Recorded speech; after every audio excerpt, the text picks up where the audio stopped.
Hey guys! Tonight we dive into the gooey, sticky, sometimes mysterious world of medieval junk food. You're standing in the heart of a cobblestone market square. The air is thick with wood smoke, livestock, and something sweet, almost cloying. There's a burly man with honey-coated fingers yelling about roasted chestnuts, and a child nearby is biting into something that crunches far too loudly to be entirely natural. Now, imagine living here.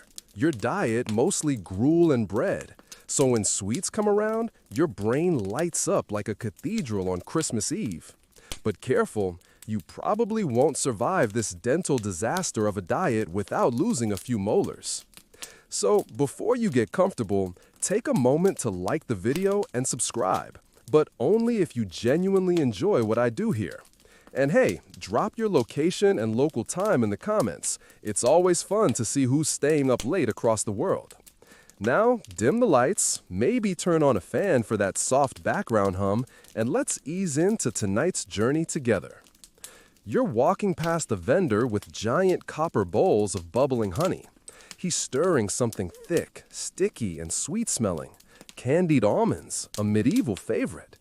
A few steps away, another stand offers comfits, tiny seeds like fennel or anise, coated in layers of sugar.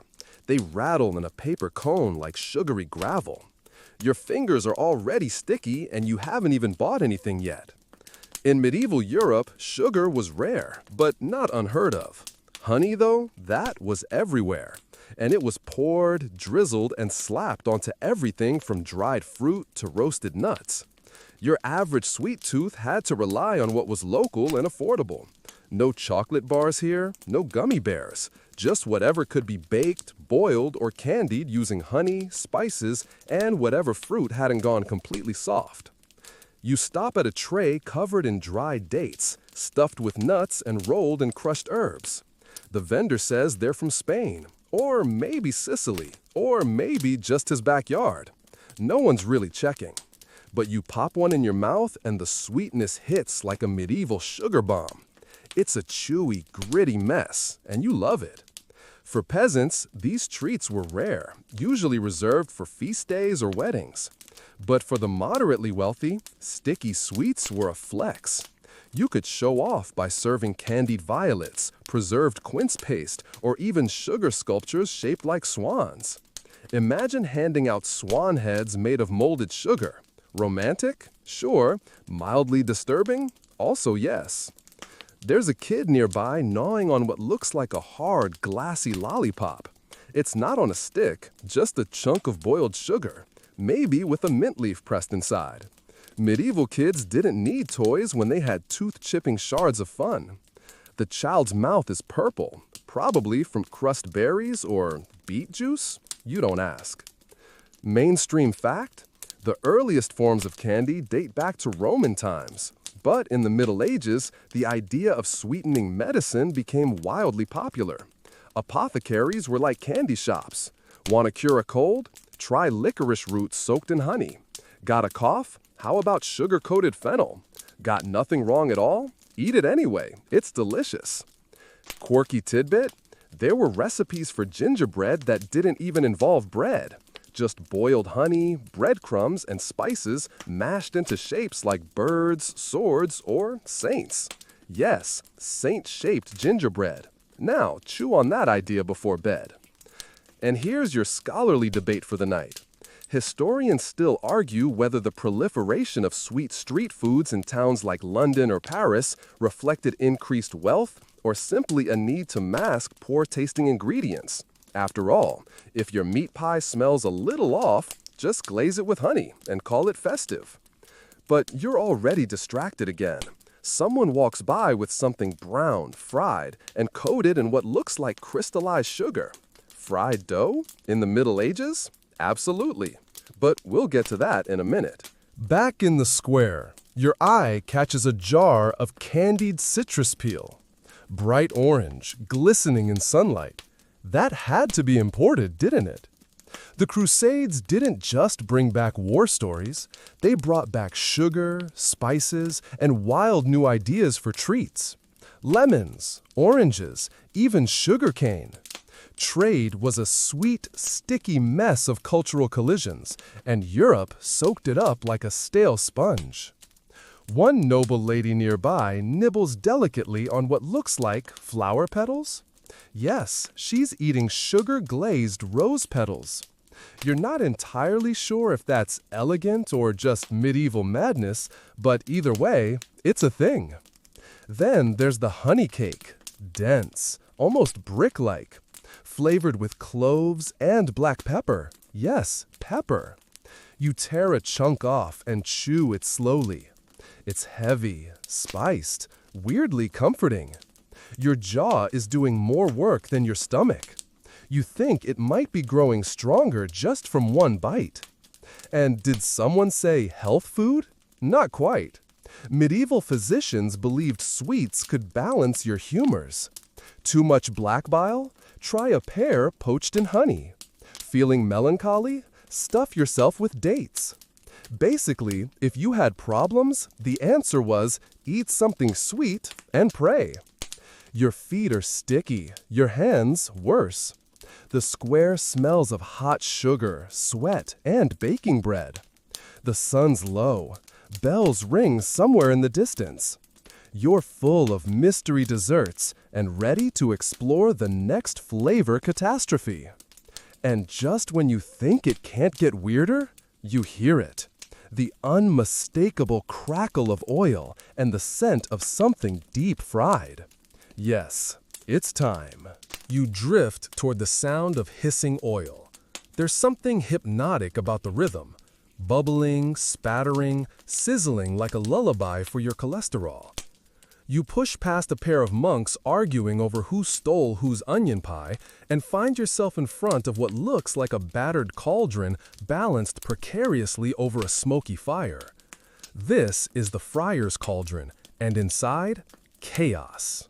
Imagine someone throwing dough into hot oil and calling it dinner. That's medieval logic for you. The vendor, a portly man with soot on his cheeks and a gleam in his eye, pulls out something golden and crispy. It's round. It jiggles a little. He calls it a frittella. You call it dangerously tempting. You bite in. It's a puff of fried air, slightly sweet, slightly greasy, and wholly satisfying. This, right here, is junk food before the word even existed. Deep-fried snacks were a medieval miracle. Bread was everywhere, but if you wanted flair, you fried it. Battered apples, cheese fritters. Even peasants might splurge on a hot fritter from the market if the tax collector hadn't bled them dry that month. There's no deep fryer, obviously, just animal fat or olive oil in a heavy pan. And no health codes. If a pigeon lands in the oil, well, more flavor. Mainstream fact? In 13th century England, a common street treat was crisples or crispus, essentially deep-fried dough sprinkled with sugar. Fast food, medieval style. You ate it with your hands. No napkins, no regrets. Fringe tidbit? Some towns had unofficial frying zones where vendors were pushed away from the main square because the smell was just that intense. Imagine a cloud of hot oil hovering over one alley like a greasy ghost. You see a boy selling fried cheese balls. They're warm and stretchy, made from curdled milk that was a little too old to eat plain, but perfect for melting. You pop one into your mouth. It squeaks slightly between your teeth. Delicious and slightly suspicious. Then there's the battered fruit. Pears, figs, even bits of quince, all dunked in a wheat flour batter and tossed into bubbling fat. It's dessert and a dare all at once. Here comes your scholarly debate for the evening. Historians still argue whether these fried foods were a product of culinary innovation or just a desperate attempt to make spoiled ingredients palatable. After all, once something's been dunked in oil, who's to say what it used to be?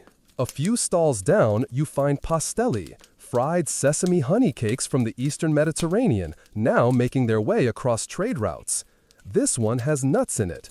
The texture is, let's say, challenging. But the flavor is oddly addictive. You chew, you commit, you kinda love it. Then someone offers you a battered eel tail. You pretend not to hear them and back away slowly. Even medieval junk food has boundaries. A group of laborers nearby are sharing a plate of fritters of all kinds, including meat scraps, onions, and even marrow.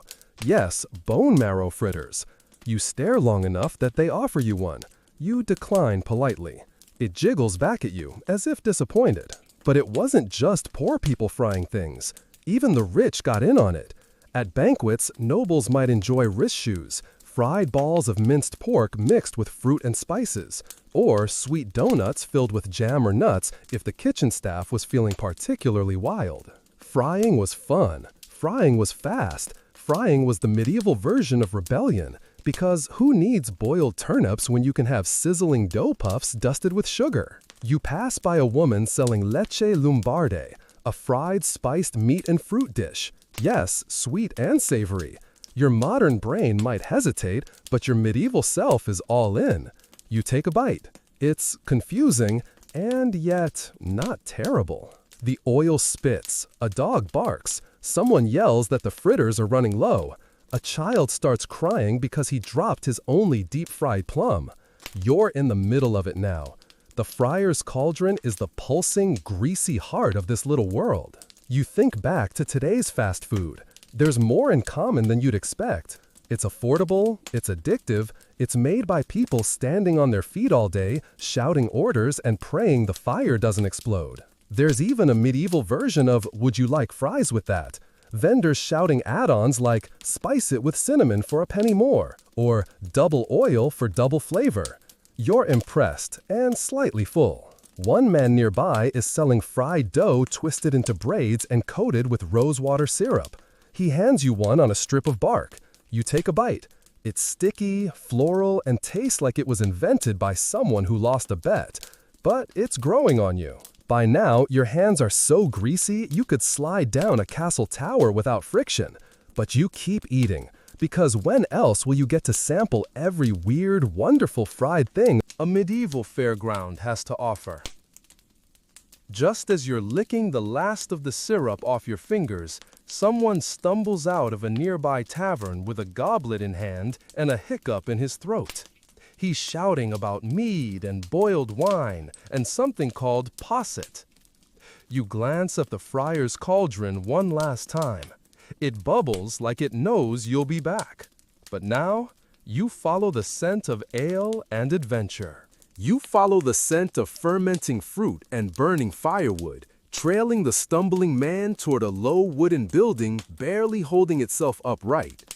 Its roof is thatched, its doorway sagging, and its patrons are singing something incoherent about St. Cuthbert and bad cheese. Congratulations, you found the tavern. Inside, it's dim, warm, and buzzing with life. There's no menu, no table numbers, just long benches, overflowing mugs, and enough body odor to make a monk weep. But your eyes are on the drinks, because tonight you're sampling the medieval liquid diet. A woman slides you a wooden goblet filled with something golden and fizzy. You sniff. It smells like honey, spice, and possibly regret. This is mead, beloved beverage of Vikings, poets, and awkward wedding feasts. Made from fermented honey and water, it's sweet, strong, and sneaky. 2 gulps in, and your legs feel like overcooked turnips. Mainstream historical fact? Mead was among the oldest alcoholic beverages in Europe, often flavored with herbs like rosemary, thyme, or even pepper. You sip again. Yup, this one has something vaguely herbal, like someone steeped a garden in it. Then comes ale, the drink of the people. No hops yet, those didn't catch on until later, so medieval ale is cloudy, warm, and sometimes just a little sour. You take a sip. It's like drinking liquid bread that started to question its purpose. Still, it's better than the water. Trust me, you do not want to drink the water. Somewhere in the back, a man is arguing with a barmaid over whether the posset was clumpy on purpose. Curious, you investigate. Posset, as it turns out, is a hot medieval milk drink curdled with wine or ale and flavored with spices. It's thick, weirdly comforting, and tastes like a pudding that got impatient. It was often given to the sick or those pretending to be sick just to avoid church. You sip it cautiously. It's warm, it's spiced, and it coats your throat like a heavy wool blanket. You may be developing feelings for it. Then someone offers you boiled wine, spiced and sweetened, often served hot in the winter. This is Hippocras, named after Hippocrates, who presumably never endorsed it but would probably appreciate the branding. It's red, warm, and surprisingly nice, like mulled wine, but with fewer oranges and more medieval drama. Fringe tidbit? Some taverns added ground-up bread or flour to drinks like posset or ale to thicken them up, and to stretch profits. It's like ordering a smoothie and getting a soup. But hey, calories are calories. There's even a drink made from soaked bread crusts, water, and a dash of sour whey. It's called small beer, and it's the daytime beverage of choice for peasants and monks alike. Low alcohol, just enough to be safe, and easy to gulp with your mid-morning porridge. You try it. It's thin, but it doesn't kill you. A win. Historians still argue whether the alcohol content of these drinks was actually enough to cause widespread drunkenness, or whether the average medieval person just had a much higher tolerance than you. Judging by the man passed out on the floor with a roast onion in his hand, opinions vary. Next to the fire, someone is heating up a mixture of egg yolks, sugar, and wine in a copper pot. They call it a caudle, half drink, half custard. It's what you give to women in labor or kids with nightmares. You sip. It tastes like warm, medieval eggnog. You're not mad about it.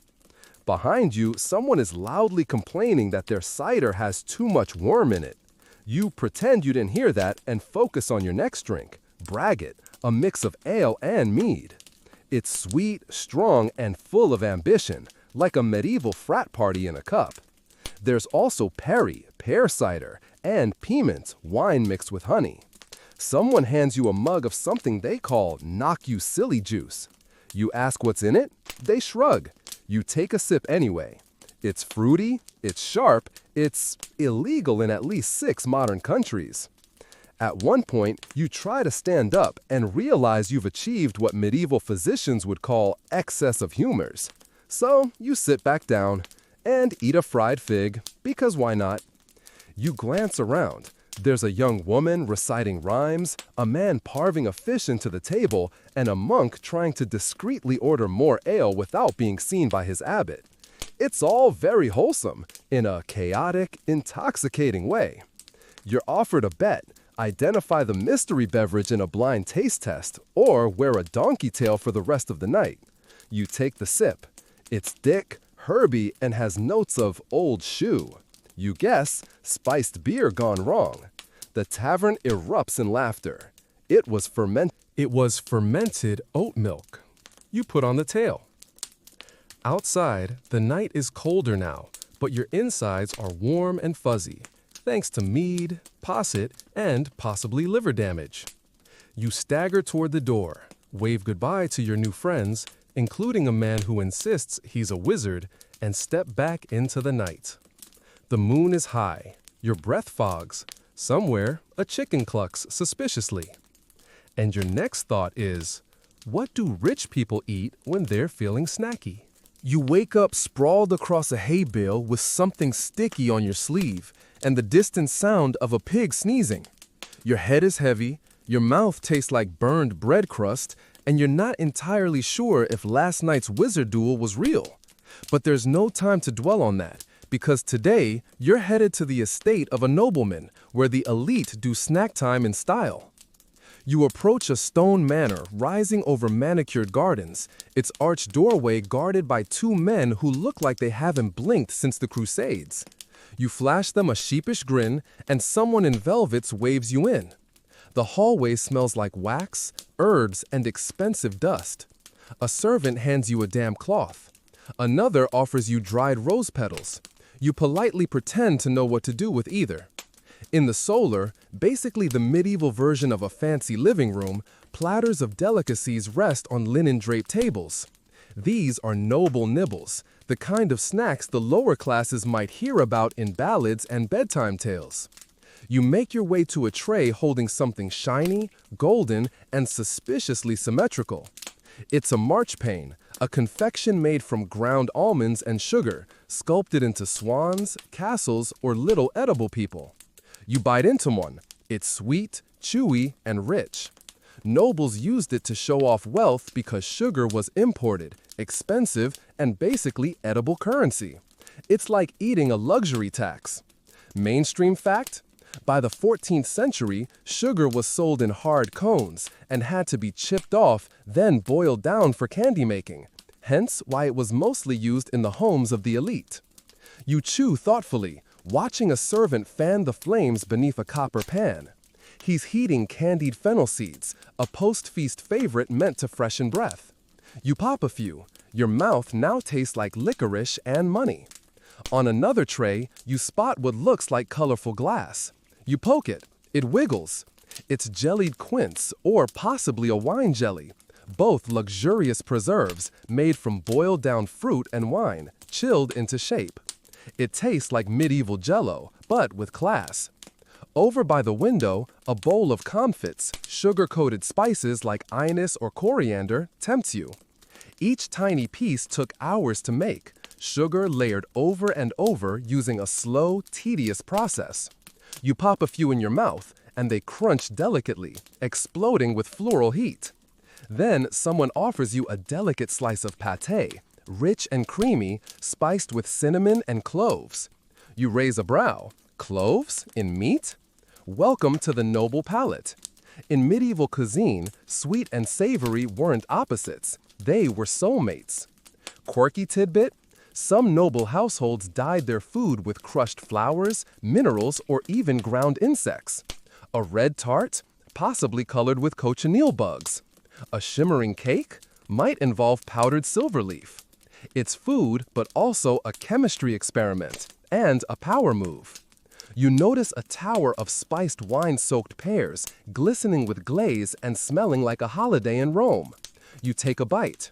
It's soft, spicy, and slightly boozy. You suddenly feel fancier just chewing it. Near the hearth, someone is fanning a tiny brazier, toasting sugared almonds. They pop and sizzle before being dumped onto a marble slab to cool. You sneak one before they fully hardened. Worth it. Blistered tongue, but no regrets. And then, oh yes, gingerbread, but not the fluffy modern kind. This is dense, dark, sticky stuff, spiced with ginger, pepper, and cloves, sweetened with honey or the ever-coveted sugar. Historians still argue whether it was more candy or medicine, or both, depending on your dentist's politics. Beside you, a page insists the gingerbread is shaped like a bishop's mitre for luck. You nod like that makes perfect sense. You're deep in noble land now, just roll with it. A servant brings out a tray of cheesecakes, or at least what passes for them. Soft curd cheese blended with sugar, eggs, and rosewater, baked into a crust. It's oddly light and floral, like dessert perfume. You eat 3. Then you spot it, a sugar sculpture taller than your face, shaped like a mythical beast mid-roar. Sugar wasn't just food, it was status art. Served at the end of feasts, these substances weren't always eaten. Sometimes they were paraded, admired, then quietly stored. Waste not, flaunt a lot.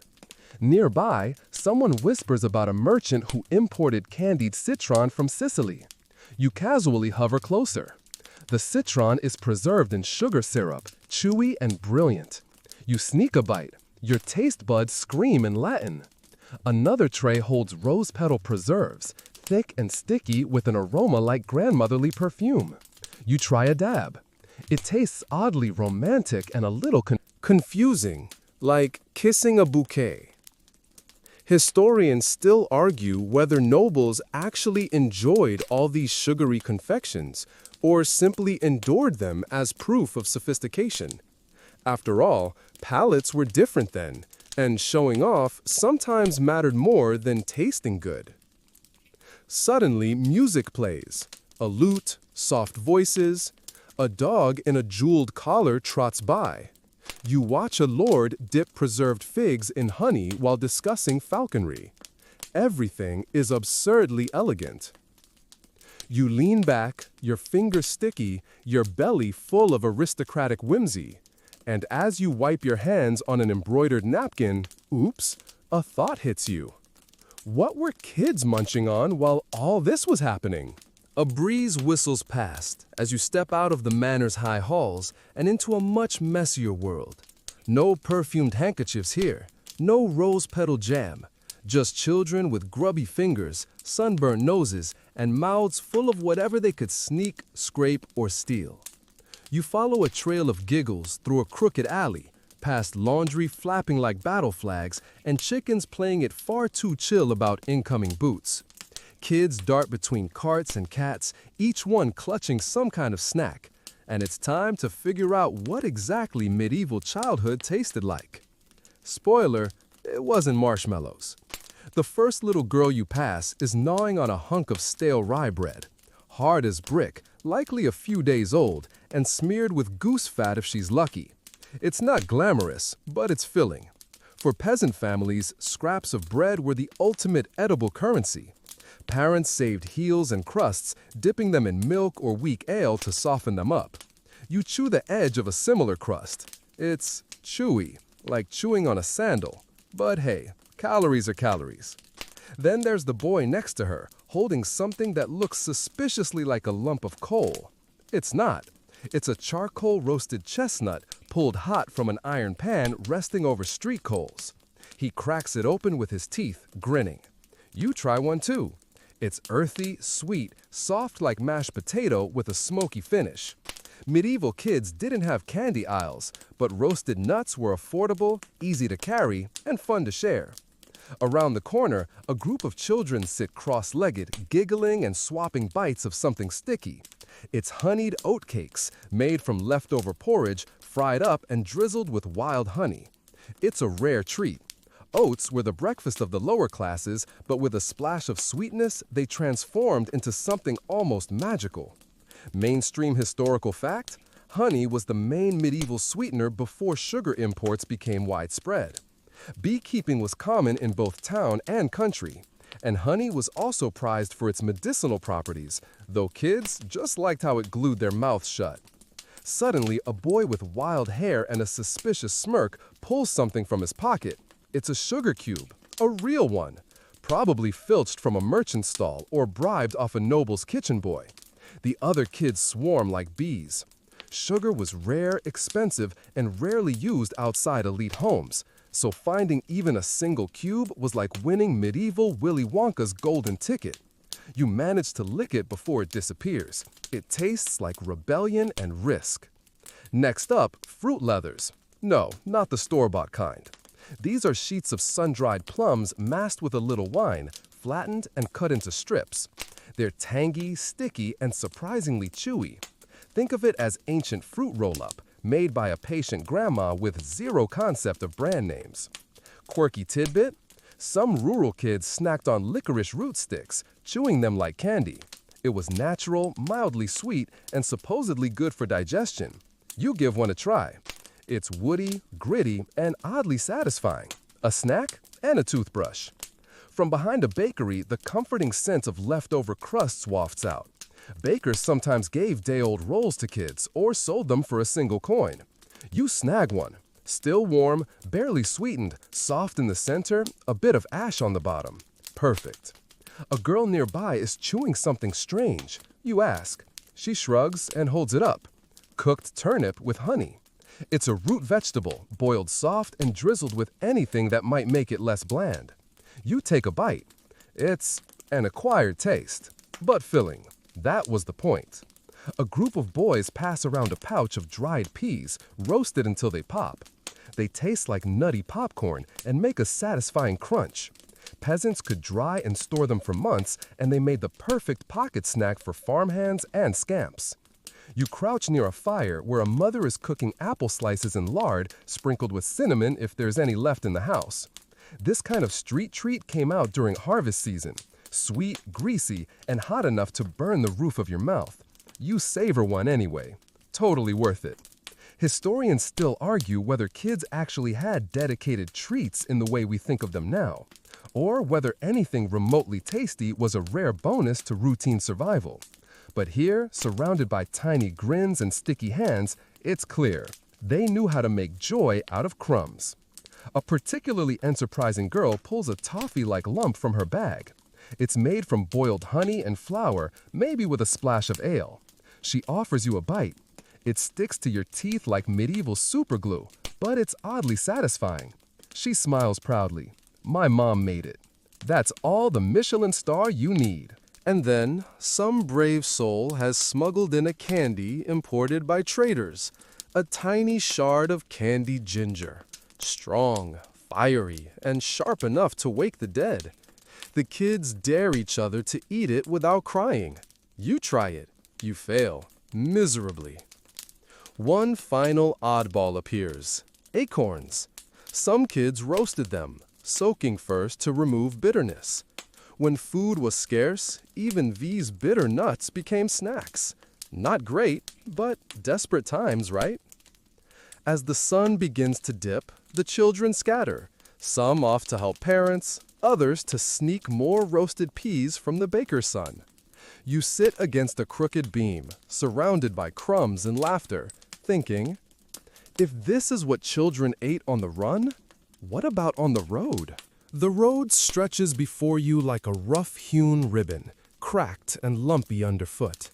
Dust clings to your cloak. There's a smell of damp leather, old onions, and horse, definitely horse. You're no noble on a litter. You're walking like most people did. And walking made you hungry. Travel in the medieval world wasn't a leisure activity. It was a dusty, blister-inducing necessity, whether you were a peddler, pilgrim, minstrel, soldier, or just someone running out of luck in one town and hoping to find a better version of it in the next. And food? Food was whatever you could carry, find, trade, or creatively acquire. You rummage through your satchel, nothing fancy. Just hardtack, a dense, dry biscuit hard enough to qualify as a weapon. It doesn't go bad easily, which is why it was popular with soldiers and travelers. You try to bite it, mistake. Your teeth bounce off. You soak it in ale, and after a few minutes, it's merely jaw workout chewy. That's progress. Mainstream historical fact. Hardtack and other preserved breads were crucial for medieval armies and traders because they didn't mold easily. They weren't fun, but they didn't kill you, usually. A fellow traveler plops down beside you, pulling out dried salted fish. It smells like something you chase out of your house, but once roasted over a fire, it's salty, smoky, and, let's be honest, still a little stinky. It also keeps forever, which made it perfect road food. Another opens a bundle of pickled eggs. You blink. Yup, eggs, steeped in vinegar and herbs, packed in ceramic jars. The tang punches you right in the sinuses, but it's oddly refreshing. Protein on the go. You take one. It tastes like sour survival, but you won't say no. Then there's cheese, glorious cheese. Not the creamy French kind, no.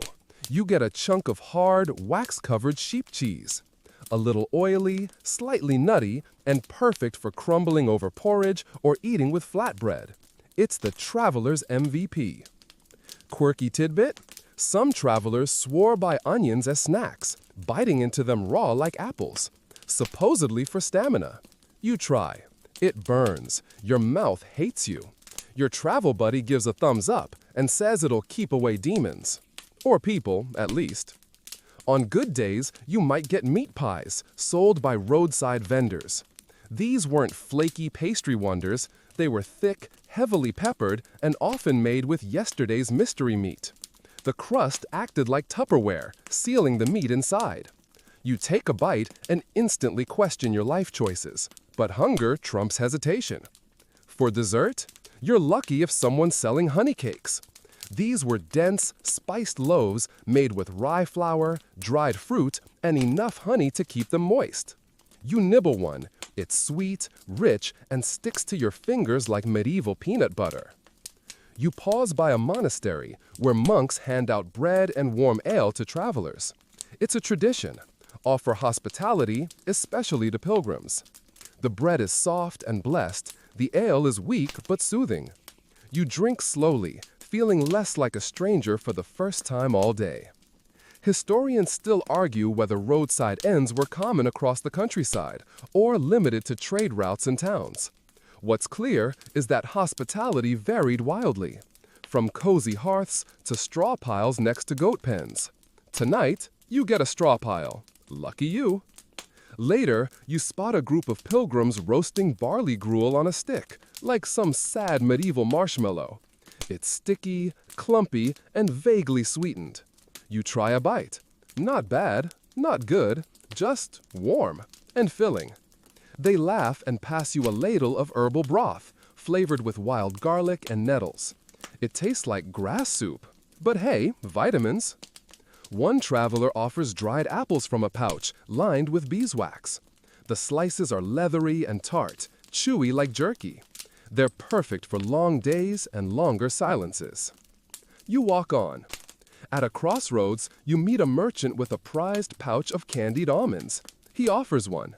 It's roasted, coated in honey and spices, and absolutely delightful. The flavor dances across your tongue like a medieval rave. He winks and says it cost him a whole belt. More humble folks carry porridge balls, made from leftover oats, cheese, herbs, and whatever scraps they had on hand, rolled tight and roasted over fire. You grab one. It's dry, savory, and oddly comforting. Somewhere near a bridge, a woman sells vinegar-soaked vegetables, mostly radishes and beets. They're crunchy, tangy, and possibly half-fermented. You eat them anyway. By nightfall, you rest with a group by the fire. Everyone offers bits from their pockets and pouches. A boiled egg here, some smoked pork there, and even a crust filled with mashed peas and mint. It's like a weird little potluck made from leftovers and luck. And the drinks? Ale, of course. Weak, sour, and brewed with herbs. Occasionally, someone shares a flask of mead, sweet and golden. It burns a little, like honey and courage. As you stretch your legs and watch embers glow, you realize something.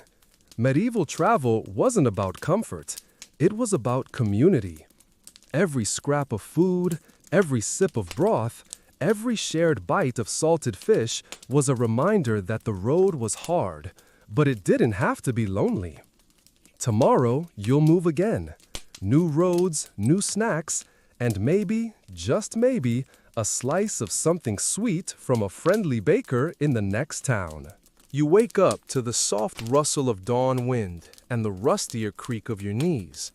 The straw you slept on somehow migrated entirely out from under you, and your back is now intimately familiar with the packed dirt of the roadside inn's barn.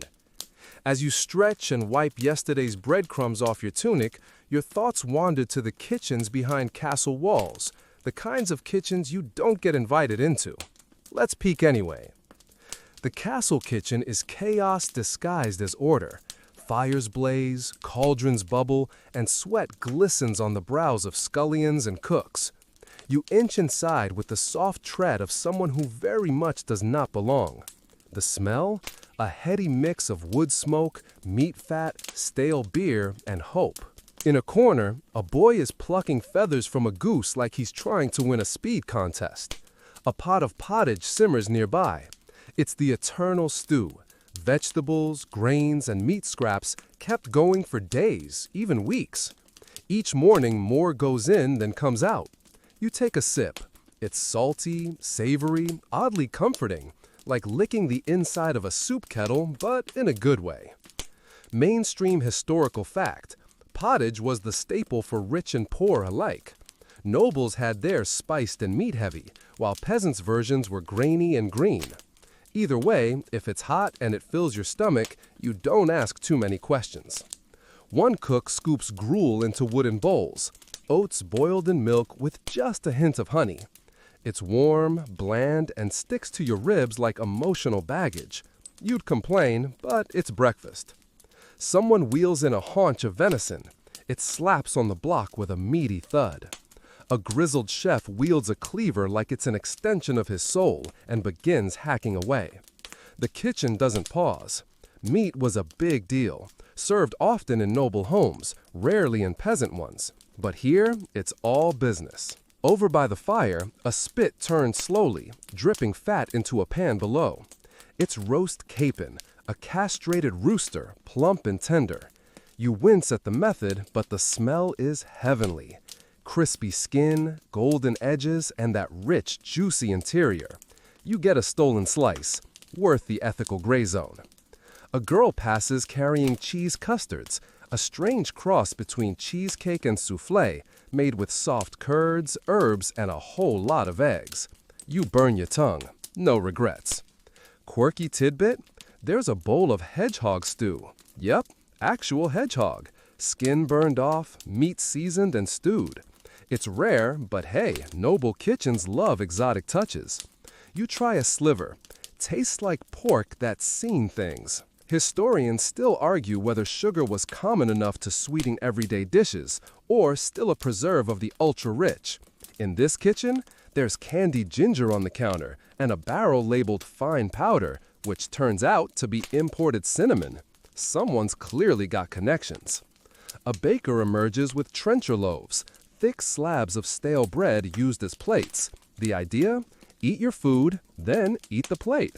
Efficient and oddly satisfying. You nibble one, soaked with goose fat and gravy. It's like edible history. Upstairs, a feast is being laid out. You sneak a peek. The table is a riot of colors and smells. Stuffed swan, gilded with saffron, jellied eels wobbling unnaturally, and marzipan castles detailed enough to live in. You marvel at the absurdity and the skill. Down below, the scraps from noble plates don't go to waste. Cooks collect them into a giant bowl. Chewed bits, half-eaten pies, sticky bones, and abandoned sweets. These will go to servants or the poor at the gate. If you're lucky, you'll get the corner of a leftover tart. You snag a fig-stuffed pastry, hidden under a napkin. It's gooey, fragrant, and sweet. Figs, dates, honey, and a whisper of rosewater.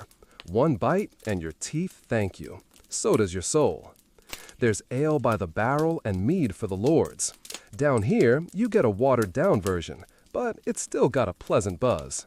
You sip slowly, letting the yeasty warmth spread. Suddenly, there's shouting. The kitchen boy dropped a pie, a lord's pie. Panic ensues. The head cook screams about dignity and honor, while the boy tries to scoop minced boar off the floor. You edge away, silently judging, but also sympathizing. A final dish emerges, apple fritters, dusted with sugar and fried in lard. You burn your fingers trying to sneak one. Totally worth it. It's crunchy, gooey, and just the right amount of decadent. Outside, you hear the music of the feast begin, lutes and laughter echoing through stone halls. But you're down here, among the fires and food, the shouts and spice, the underbelly of nobility. And honestly, it's more real, more human. You duck out, belly full, cloak smelling of onions and smoke. You're not a noble, but tonight you feasted like one, sort of. And tomorrow, you'll probably be gnawing cold barley cakes by a ditch again. But for now, life tastes good.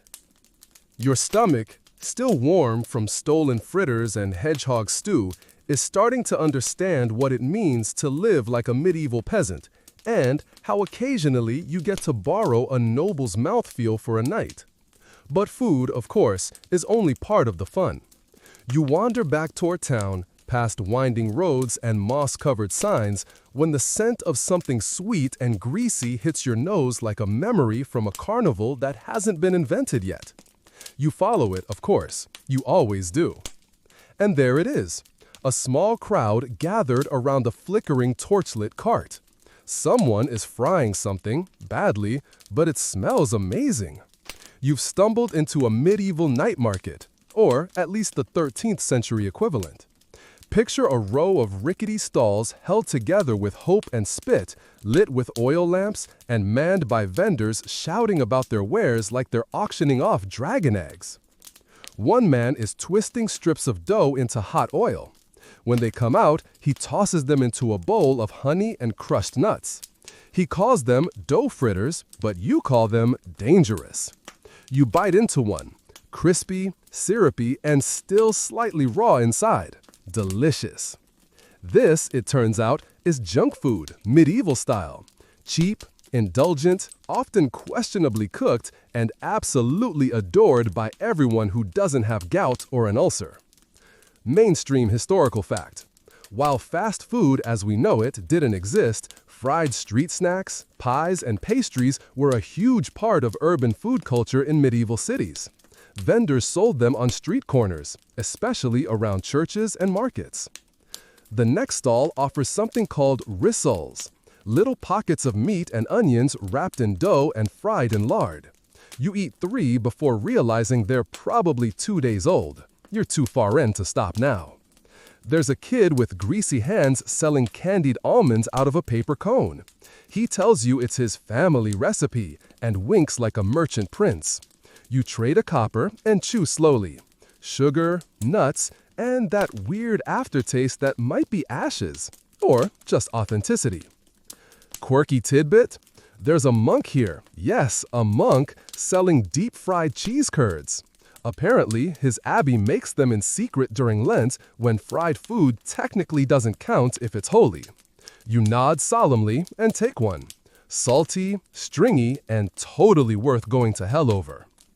Behind you, a man shouts about his famous tart out of lente, a pie made with cream, cheese, eggs, and dried fruit.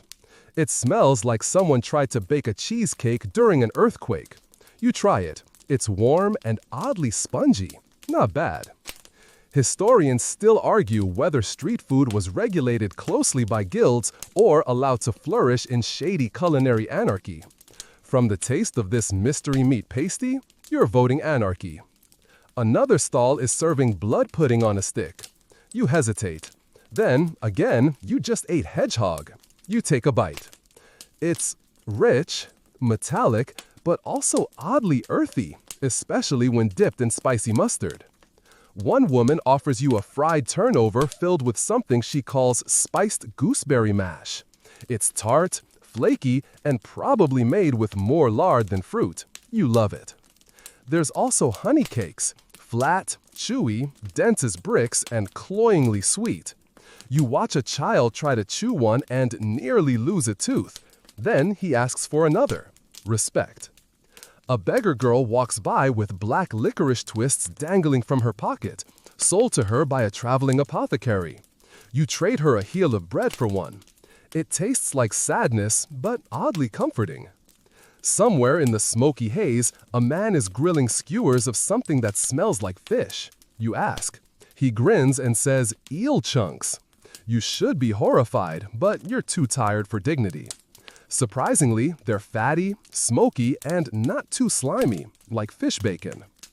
You sip from a communal jug of spiced wine passed among the food vendors. It's warm, sharp, and a little sour, possibly because the jug hasn't been washed since Epiphany. And then you find it, the holy grail of medieval junk food. A coffin pie, a deep-fried pie sealed tight in hard pastry filled with pork, pears, and herbs. You bite in and it explodes in flavor and juice. It's the kind of food that makes you close your eyes and question every diet choice you've ever made. You lean back against the barrel, grease on your fingers and crumbs on your cloak, surrounded by laughter and oil smoke. This is the medieval version of late-night fast food after a party. Chaotic, unhealthy, and absolutely unforgettable. The market winds down. Torches dim, vendors pack up what they can't sell. A few toss leftovers to the stray dogs lurking in the shadows. You save one last fritter for later, wrap it in a cloth, and tuck it into your satchel like it's treasure. You wander away slowly, past a group of drunk masons singing about saints and sausages. You chuckle, lick the last of the honey off your thumb, and think, maybe people haven't changed that much after all. You're sticky, full, and glowing with the kind of sleepy pride that only comes after surviving an entire medieval street food gauntlet. Your feet shuffle across cobblestones slick with something you'd rather not identify. Ahead, you spot a low wooden building surrounded by tables, loud voices, and lanterns swinging from iron hooks. You're not done yet. This, you realize, is the tavern and medieval junk food's chaotic twin.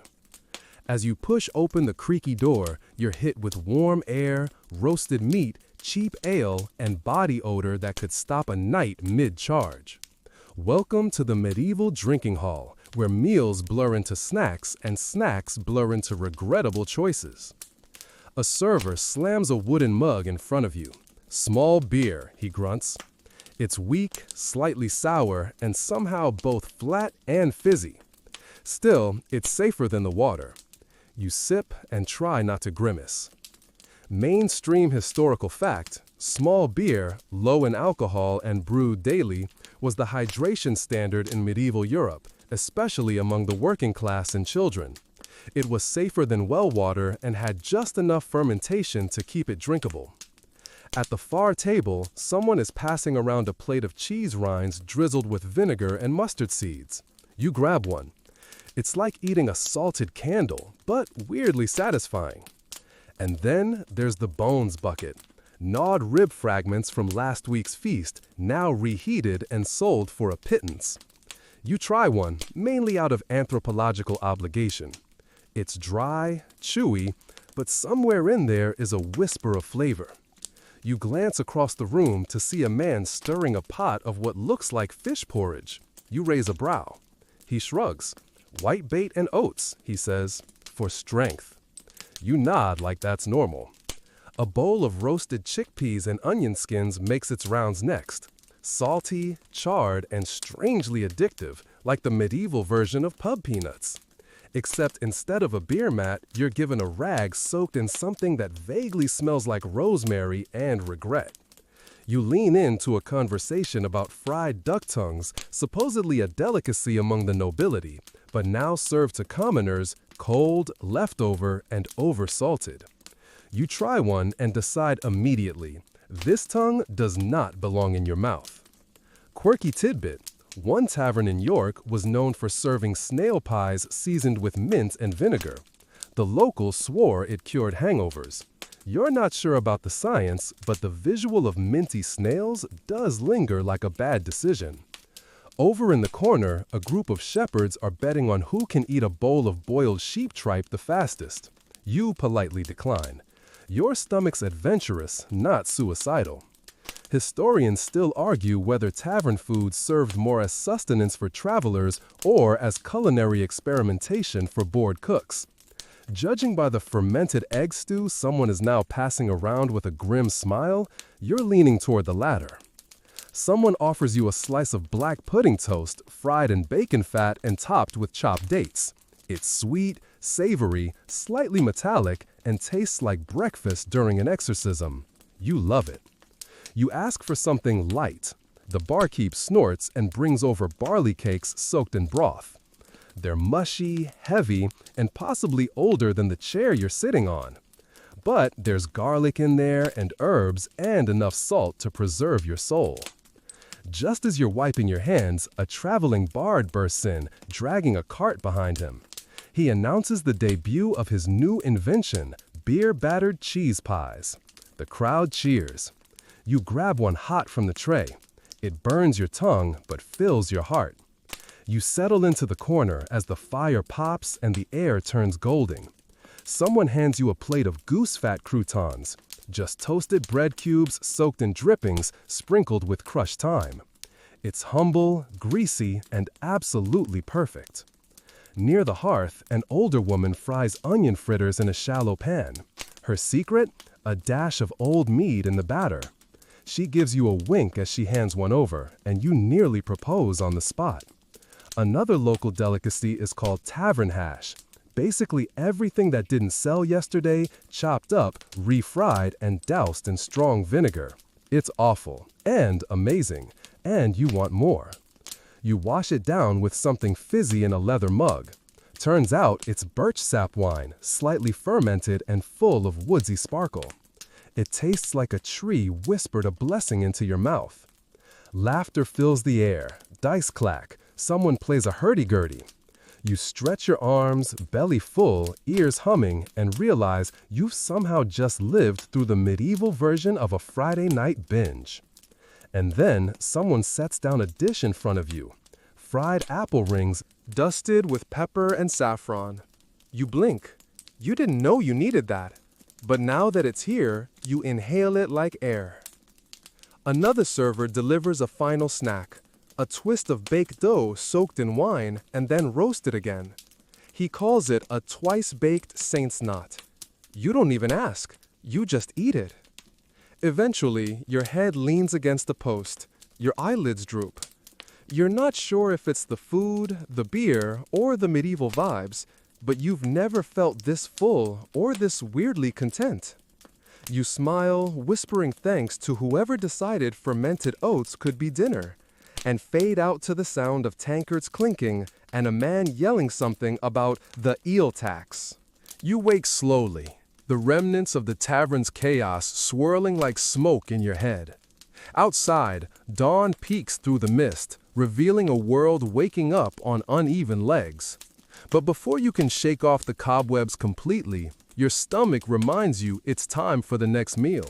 Or, as medieval folk might say, time to figure out what to do with the day's leftovers, or what the birds haven't eaten yet. This morning's menu is decidedly less glamorous, but no less essential. Medieval junk food at home, where survival meets creativity and every scrap counts. You trudge into a dim kitchen, if you can call it that. Its hearth stone cold except for the embers someone forgot to bury. You spot a battered wooden table with a loaf of bread hard enough to break teeth, a lump of lard, and a handful of dried herbs. Mainstream historical fact: most medieval households, especially peasant ones, cooked on open hearths, often lacking modern conveniences like stoves or ovens.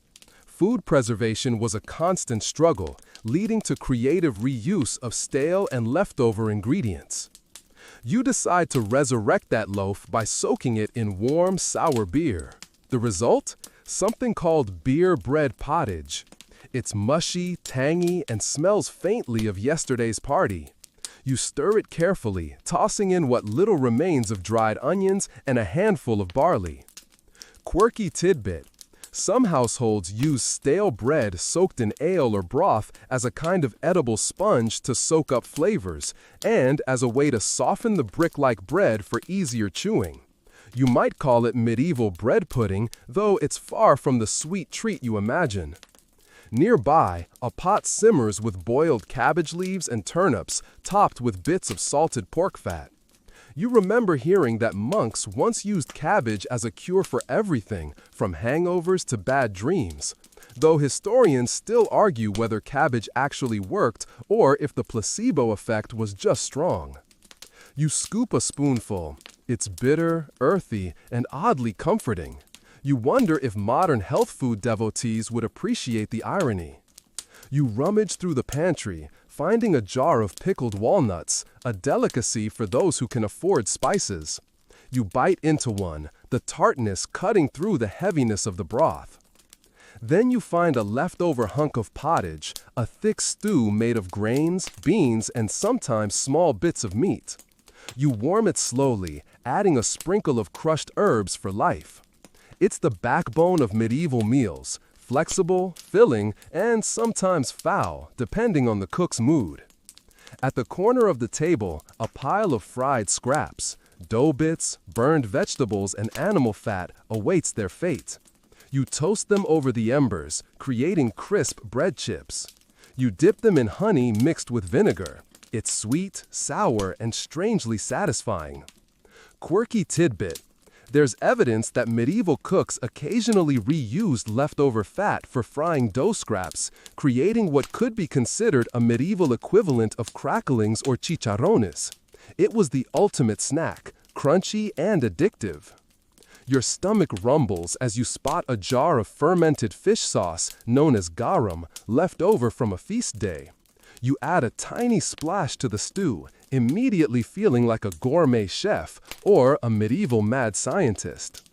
Historians still argue whether fermented fish sauces like garum were widely used outside the Mediterranean or were rare luxuries in Northern Europe. Your taste buds vote for sometimes. You sip on a mug of warm mead, cloyingly sweet but soothing against the chill creeping through the kitchen. There's a crumbly hunk of cheese on the side, hard and salty, but a prized source of protein. You nibble it, noting the faint flavor of hay and old barns. In the corner, a small bowl holds roasted chestnuts, a humble, sweet treat that was sometimes served during festivals or as a quick snack in cold months. You remember hearing that chestnuts were often used as a staple carbohydrate before potatoes arrived, though historians still debate how widespread their use really was in northern climates.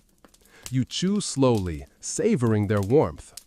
Finally, you find an old recipe scribbled on a parchment, something about fried apples with cinnamon and honey, a rare indulgence for those lucky enough to have fruit. You decide to try it, melting the honey slowly over the embers and sprinkling the apples with wild cinnamon bark. It's sweet, tart, and almost like a promise of better days. You lean back, reflecting on the resourcefulness required to make scraps and stale bread into a meal that's not only edible, but sometimes delicious. This isn't the glamorized feast of kings, the gritty, real-life food. You push open the heavy wooden door of a bustling medieval market, the air thick with scents you never signed up for but can't ignore. Fermented fish, roasted meat, fresh herbs, and that unmistakable whiff of something spoiled, quietly winning the smell battle. Today, you're here not to eat, but to discover the street snacks and portable junk food that powered medieval traders, travelers, and city dwellers through their long, chaotic days. You weave past stalls where vendors shout over each other, advertising dried sausages, sweet pastries, and something wrapped in leaves that smells faintly of vinegar. Your eyes land on a vendor selling pies stuffed with offal and dried fruits. They call them black pies and claim they're the perfect mix of sweet and savory to keep you fueled. Mainstream historical fact: pies were a common medieval portable food, prized for their durable crusts that preserved fillings and made them easy to carry on long journeys. The savory pies often combined meat, offal, and spices with sweet elements like dried fruits, a curious but classic medieval flavor combo. You grab a slice and bite in. The crust is tough but buttery, the filling a curious blend of warm liver, raisins, and pepper. You shudder and smile simultaneously. At the next stall, a cheerful woman offers cheese and honey sandwiches on thick, rough bread. She explains that honey was not only a sweetener, but also helped preserve the bread and cheese during long travels. Quirky tidbit: street vendors sometimes sold devil's guts, a sticky, spicy candy made of sugar and chili pepper, said to cure fatigue and give you the energy to outpace any angry noble. You take one and the spicy sweetness dances on your tongue, definitely not your average cotton candy. You notice a small crowd gathered around a cart selling fried dough balls, drizzled with honey and sprinkled with anise seeds. They call it honey puffs. You bite into one and feel the sticky sweetness explode. You catch a whiff of something odd: smoked eel skewers. It's a local delicacy, smoky and oily, sold hot from charcoal grills. You're tempted but wary. Historians still argue whether smoked and dried fish was mainly a luxury item or an everyday staple in port cities. Next, a vendor waves a tray of spiced meat jerky, thin strips cured in salt, garlic, and wild herbs. You bite one and instantly feel like a medieval warrior ready to fight off boredom. Nearby, you spy fried cheese curds, battered and deep-fried until golden brown, often eaten with mustard or vinegar. They're rich and creamy, and you can't help but wish modern food trucks served them. Your mouth waters as you spot candied almonds and walnuts coated in honey and spices, sold as a sweet snack to chase away the dust of the streets. You watch children chasing each other with sticks, occasionally stopping to grab a quick bite of chewy fruit leather made from berries and apples. It's a sticky mess, but you remember that fruit leather was one of the earliest junk foods, portable and sweet, preserved without refrigeration. Quirky tidbit. In some towns, vendors sold fried locusts or other insects as crunchy snacks, believed to be rich in protein, although not everyone was willing to try. You wrinkle your nose, but admit that in times of scarcity, every calorie counts. You stop at a stall selling sops, little squares of bread soaked in wine or broth, then topped with cheese or herbs. The vendor calls them the original finger food. Historians still argue whether sops were mainly a poor person's meal or a delicacy among the wealthy.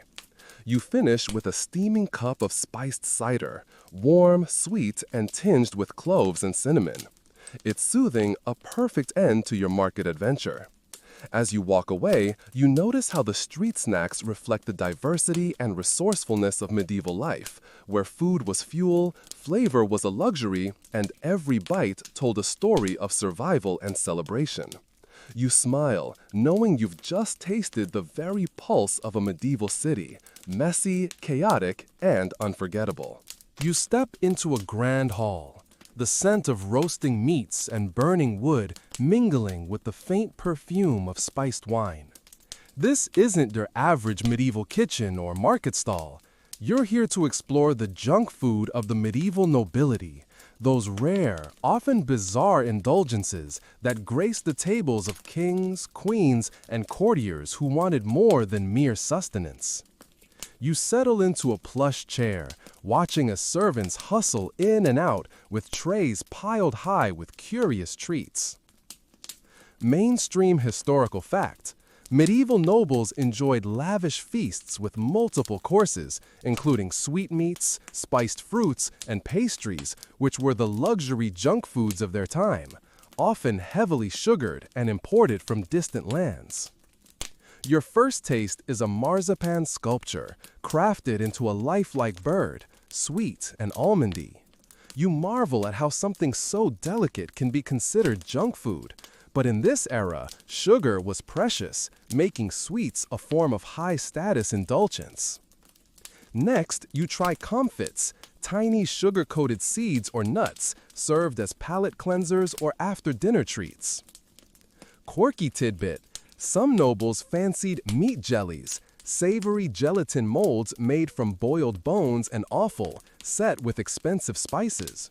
They were served cold, cut into shapes, and often decorated with gold leaf.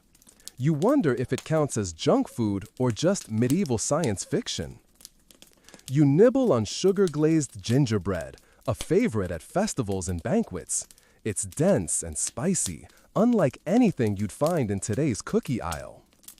You notice a plate of stuffed dates wrapped in bacon, a sweet, savory snack that seems strangely modern, almost like a medieval version of a bacon-wrapped appetizer. Historians still argue whether such fusion snacks were common or reserved for special occasions. A tray of candied violets and rose petals catches your eye. They look almost too pretty to eat, but their floral sweetness is addictive. You sip a goblet of hippocras, a spiced wine sweetened with honey and infused with cinnamon and cloves. It's warming and slightly intoxicating, perfect for loosening tongues and inhibitions at court. Quirky tidbit: some nobles enjoyed poppy seed cake, a dense sweet bread studded with poppy seeds, which, beyond flavor, might have had mild sedative effects, good for calming the nerves before a royal audience. You're served a small dish of preserved citron, thick slices soaked in sugar syrup, shining like jewels. It's exotic, a status symbol imported from the Mediterranean.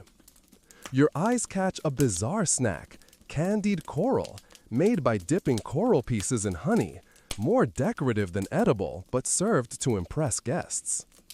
You lean back, marveling at the contrast with the humble peasant's pottage. Here, junk food is about excess, display, and the rare luxury of sweetness in a harsh world. Historians still argue how much these delicacies influenced common diets or remained confined to the elite's tables. You ponder how even centuries ago, people craved snacks that delighted their senses and defied mere survival, perhaps an eternal human trait. You find yourself walking down a quiet country lane, the air fresh with earth and wildflowers, far from the clamor of markets and castles. Here, in the rural villages and farming communities, junk food took on a very different character. Mostly practical, sometimes peculiar, but always shaped by what the land and seasons could offer. You watch as villagers gather around a fire, roasting strips of cured pork fat over glowing embers. They call it cracklings, a crunchy, salty treat born from rendering lard for cooking. It's greasy, messy, and utterly addictive. Mainstream historical fact, rural folk often relied on preserved foods like cracklings and salted meats as quick snacks between hard labor, long before supermarkets stocked potato chips and energy bars. You notice a woman spreading a thick layer of honey butter on a slice of dense rye bread. It's a sweetener made by mixing honey with churned cream, and it's a prized treat for children and adults alike. Quirky tidbit: some villages had the tradition of nettles in honey, young nettle leaves preserved in honey to make a sticky, slightly bitter snack believed to boost health and vitality. You grimace at the thought, but secretly want to try. You sit next to a group chewing on dried apples, tough and tart with a hint of smoky fire from the drying process. Historians still argue whether drying fruit was primarily a preservation method or a deliberate effort to create a tasty snack. Nearby, you spot a small pot filled with a thick, dark paste called black butter, made from cooking down apples, spices, and sugar for hours until caramelized. Villagers spread it on bread or ate it by the spoonful. You dip a finger in, sweet, spiced, and deeply comforting. You see children gnawing on roasted chestnuts, freshly cracked open and warm, their nutty sweetness a seasonal joy. You overhear an old man describing the joy of rowan berry jam, a tart preserve made from berries gathered in the wild, often mixed with other fruits to temper the bitterness.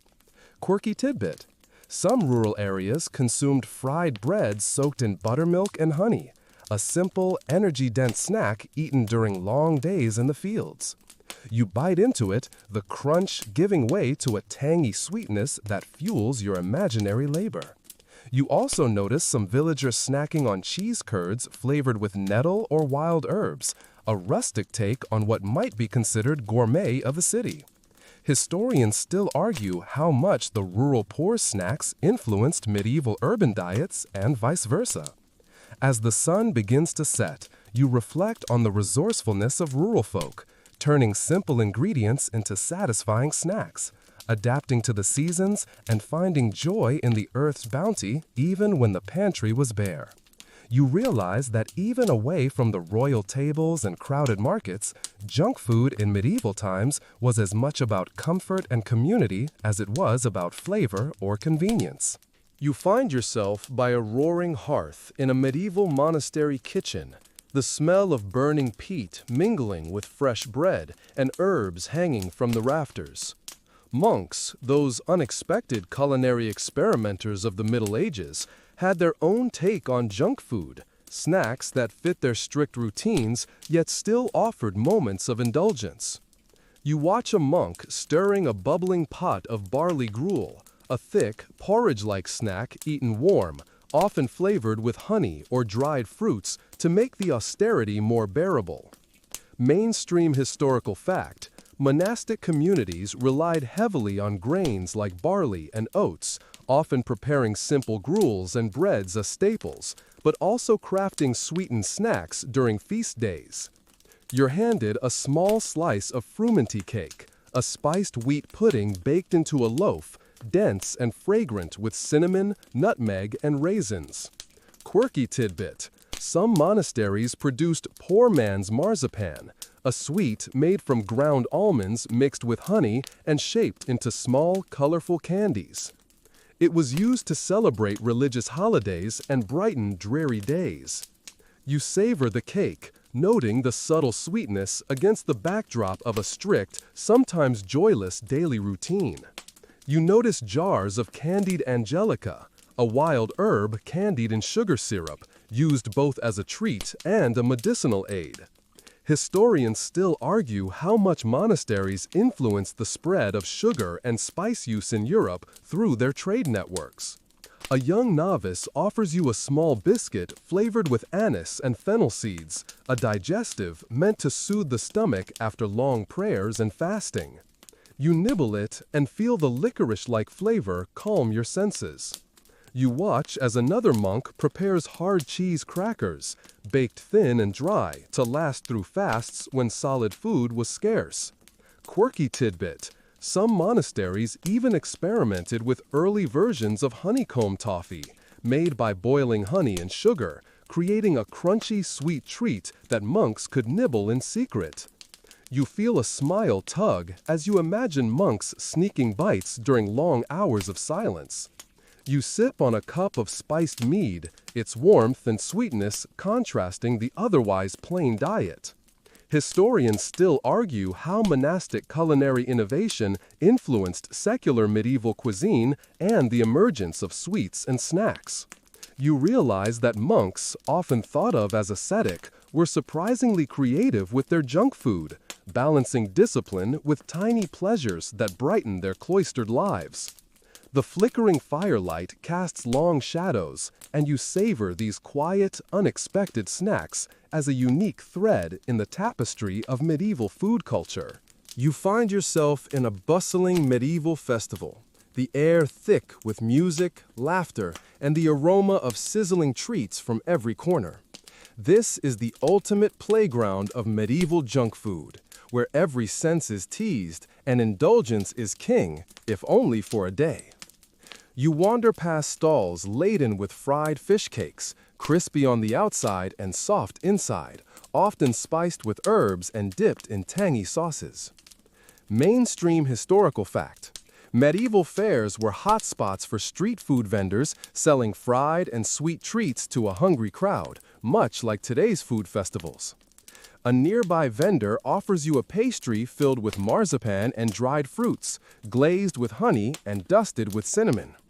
Quirky tidbit: one popular fair treat was the dragon's beard candy, spun sugar strands wrapped around nuts or dried fruits, creating a delicate web-like confection reminiscent of cotton candy. You savor the sweetness, amazed that even then people craved sugary delights. You see children gleefully biting into honey-drenched fritters, fried dough balls that come in many shapes and sizes, an early ancestor of the donut. Historians still argue whether these fried treats were originally medicinal or purely indulgent snacks. You hear the call of a vendor selling black pudding bites, small sausages made from blood and oats, fried until crispy, a savory junk food packed with iron and flavor. You try one, surprised by its smoky richness. Nearby, a stall offers roasted chestnuts and candied nuts, their sweet and nutty aromas swirling in the air. Quirky tidbit: some fairs featured puff pastry pigs, miniature pies shaped like pigs, filled with spiced meat, reflecting both whimsy and hunger. You chuckle at the idea of biting into a tiny edible pig. You sip a cup of spiced ale, its sweet and bitter notes warming your throat. You watch performers juggling fire and acrobats flipping, the festive energy making even the plainest snacks taste better. Historians still argue whether these fairs helped democratize junk food by spreading recipes from noble courts to common folk. As the festival fades into evening, you realize that medieval junk food, whether in courts, villages, monasteries, or fairs, was a rich, complex world full of flavor, culture, and human desire for pleasure. You smile, imagining yourself back at home, perhaps craving a late-night snack that connects you through centuries to the hungry, joyful people of the past. The fire is dying down now, and your eyelids grow heavy. You let the warmth of the day's flavors and stories settle softly in your mind. Imagine the sweet scent of honey mingling with smoky fires, the crunch of cracklings, the gentle sweetness of candied petals, all drifting like a comforting whisper as you sink deeper into rest. No matter how wild or strange, these snacks remind us that even in the harshest times, people found little joys to savor and share. So breathe out softly, let the images fade gently, and know that tomorrow brings a fresh new story to explore.